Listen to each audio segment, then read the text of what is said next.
doing out there? I'm Ron, and you have just clicked on to DIY Urban Solo. I've been thinking about my next project a lot, trying to figure out what to do next. I really wanted to work with concrete, kind of get a feel for concrete. I still have a lot of bottles.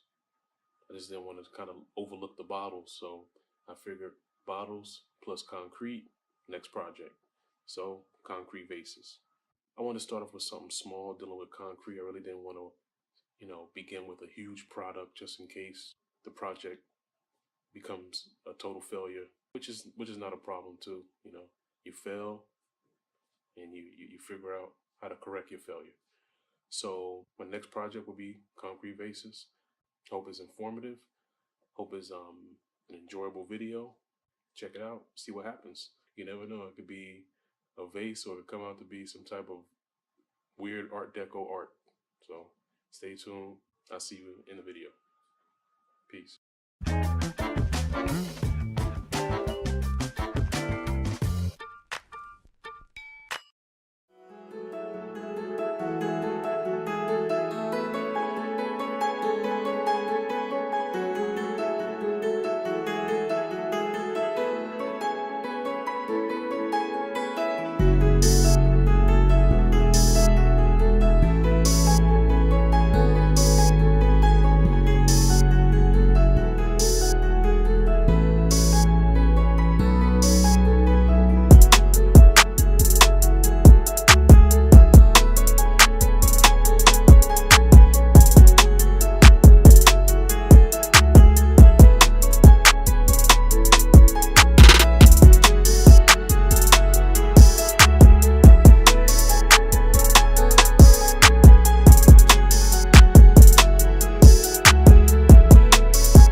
Thanks for checking out my video. Tools and materials used with this build are posted in the description box below. Take a look at my previous build and click on my subscription icon. Get out there and learn, plan, create. More coming shortly.